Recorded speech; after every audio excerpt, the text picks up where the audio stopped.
familia, buenos días. Qué bueno que están nuevamente conectados en este día. Dios los bendiga. Quiero compartirles el día de hoy un tema que voy a usar la misma cita bíblica, el mismo pasaje de la Biblia, que está en Mateo 8, 23 al 26. Y el título de este tema se llama ¿Cómo mantener tu fe en medio de la tormenta? Repito, ¿cómo mantener tu fe en medio de la tormenta? Y dice así el pasaje: entrando él en la barca, sus discípulos le siguieron, y he aquí que se levantó en el mar una tempestad tan grande que las olas cubrían la barca, pero él dormía, y vinieron sus discípulos y le despertaron, diciendo: Señor, sálvanos que perecemos. Él les dijo: ¿por qué teméis, hombres de poca fe? Entonces levantándose reprendió a los vientos y al mar, y se hizo grande bonanza, y los hombres se maravillaron, diciendo: ¿qué es este que aún los vientos y el mar le obedecen? Escucha bien, familia.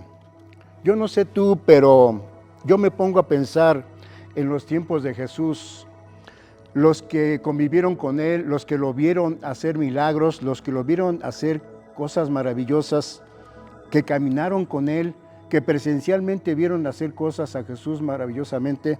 ¿Por qué les dice hombres de poca fe? Sí, eso a mí me llama un poquito la atención. Y bueno, podríamos esperar yo no sé qué podríamos esperar el día de hoy que nos dijera Jesús, ¿verdad?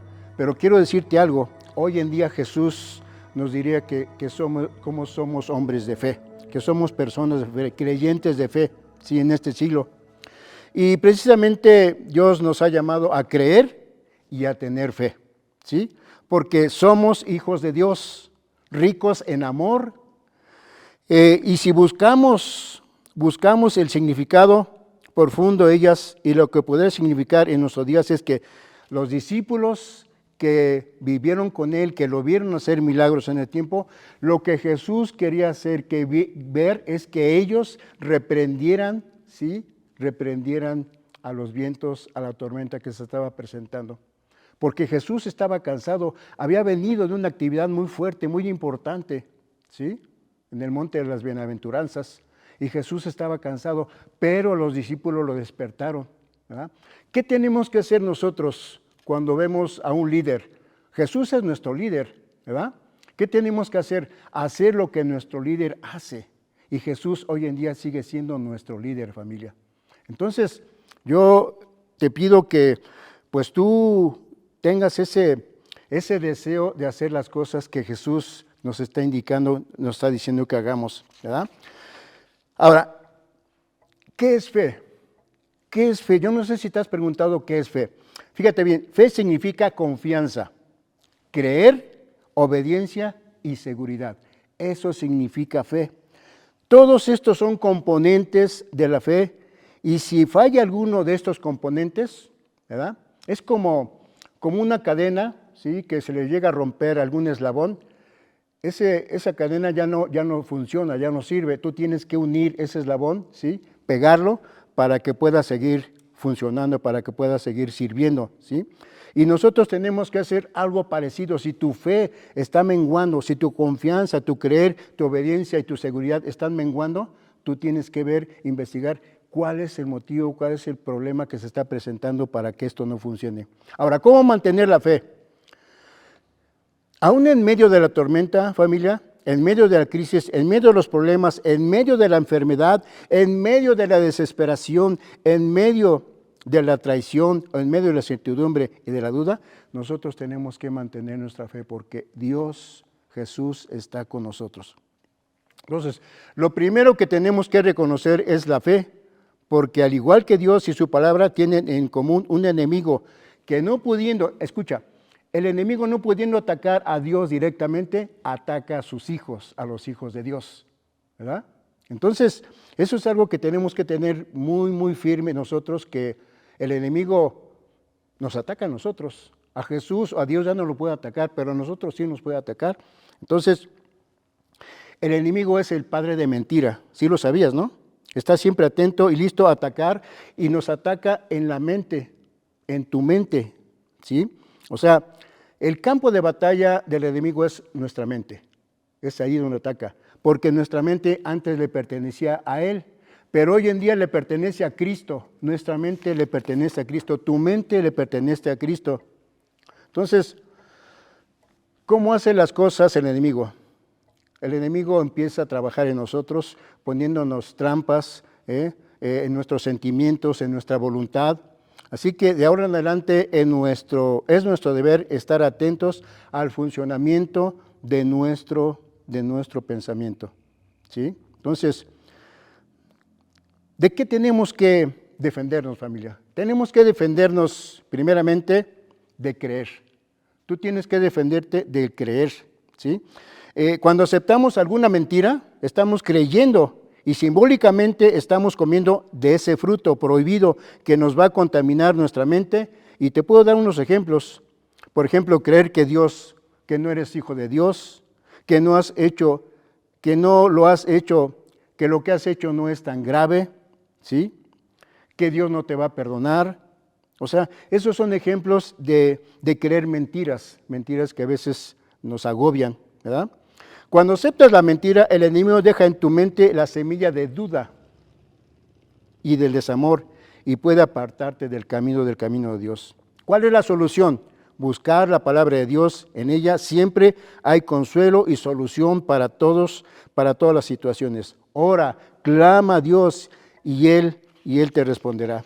Dice Jeremías 33:3, clama a mí y yo te responderé. ¿En qué otra cosa que tenemos que defendernos? Defendernos del temor, iglesia, ¿sí? Del temor, del miedo. Esta es un arma muy eficaz del enemigo y con ella nos puede paralizar y hacernos desistir, a desanimarnos y hacernos abandonar el propósito que Dios puso en tu corazón. En el camino de la fe, al igual que en los caminos de la vida, hay que evaluar y analizar y tomar riesgos. El temor no es de Dios y lo único que hace es ponernos frenos a nuestros sueños, a tus sueños. Amén. Entonces, el temor no es de Dios, iglesia. Tenemos que levantarnos y desarrollar las cosas que Dios quiere que desarrollemos en nuestra vida. ¿De qué otra cosa tenemos que defendernos? Defendernos de la pereza. ¿Sí? Defendernos de la pereza. Dicho de otra manera, la inconstancia, muchas personas nunca alcanzan a concretar ningún proyecto sencillamente porque no prevén, porque no son constantes. Se rinden ante los primeros obstáculos y abandonan ante las primeras críticas. Cambian todos los días de parecer o simplemente nunca terminan lo que comienzan. Simplemente están culpando a otros por sus fracasos. Entonces, nosotros tenemos que cuidarnos, defendernos de la pereza. ¿De qué otra cosa nos tenemos que defender? De la apatía. La apatía es el arma del enemigo. Se manifiesta con el desgano, la desmotivación, la fatiga, la inactividad, la inercia, la falta de entusiasmo, la depresión, la tristeza, el aburrimiento. Y cuando permitimos que la apatía gane terreno, empezamos a decaer en nuestra fe y por eso es que nuestra vida espiritual mengua. ¿Ok? Ahora, ¿cuál es la solución? La solución es la acción. La acción corre al miedo, lo ahuyenta. La acción derrota la pereza y la inconstancia. Y lo único que produce, eso es lo único que produce resultados. Otra cosa en la cual tenemos que defendernos es la desprotección. La desprotección, cuando nuestros sentimientos son afectados por lo que oímos y vemos, entonces perdemos de vista nuestro objetivo y es como si anduviésemos sin protección. Las palabras nos abren, nos hieren, los hechos nos ofenden y dañan nuestra capacidad de observar y de analizar las cosas. ¿Cuál es la solución?